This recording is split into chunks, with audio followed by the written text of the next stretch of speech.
Tidak semua kuntilanak lahir dari kesedihan, sebagian dari mereka lahir dari amarah yang tidak pernah padam.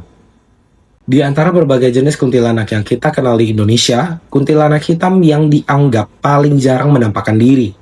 Namun sekaligus yang paling menakutkan, bukan karena wujudnya, melainkan karena energi gelap yang ia bawa sampai dia mati.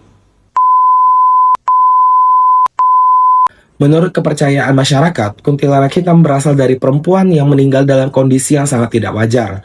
Bukan hanya karena kematian tragis, tetapi karena dendam, kebencian, dan penderitaan yang mendalam yang hingga akhir hayatnya ia bawa. Beberapa versi menyebutkan ia adalah wanita yang dibunuh secara kejam dan jasadnya disembunyikan, mengalami penyiksaan bertahun-tahun, meninggal saat mengandung namun diperlakukan tidak manusiawi, atau melakukan bunuh diri dengan amarah yang luar biasa. Energi emosi yang terlalu pekat inilah yang membuat warnanya tidak berubah menjadi kuntilanak biasa. Dendam tersebut menghitamkan wujudnya, menjadikan lebih kuat, lebih dingin, dan jauh lebih berbahaya. Kuntilanak hitam digambarkan memiliki tubuh yang tinggi menjulang, terkadang lebih tinggi daripada manusia normal. Gaunnya berwarna hitam pekat, seolah menyatu dengan gelapnya malam.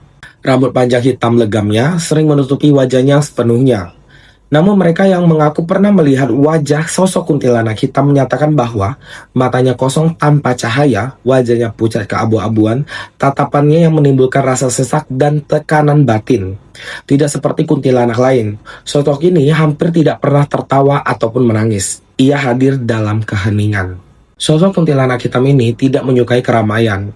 Ia memilih tempat-tempat yang menyimpan energi kematian dan juga penderitaan yang lama. Hutan tua yang jarang dijamah manusia, kuburan lama yang tidak terawat, bangunan kosong bekas rumah sakit, pabrik, ataupun penjara. Kuntilanak hitam tidak menyerang secara langsung. Ia lebih suka memainkan rasa takut korbannya. Perilaku antara lainnya membuat orang-orang tersesat di tempat yang sama berulang-ulang kali, membuat perasaan diawasi tanpa wujud yang jelas, menampakkan bayangan hitam dari sudut mata. Beberapa korban bahkan mengalami gangguan mental ringan bukan karena luka fisik, tetapi akibat tekanan energi yang negatif ekstrim dari kuntilanak ini.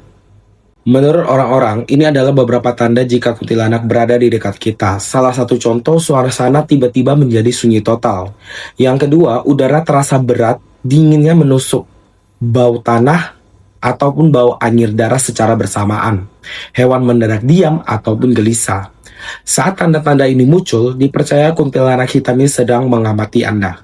Kuntilanak hitam bukan makhluk yang sering muncul. Namun, ketika ia hadir, itu bukan tanpa alasan. Ia datang saat ada batas yang dilanggar, atau ketika manusia lupa jaga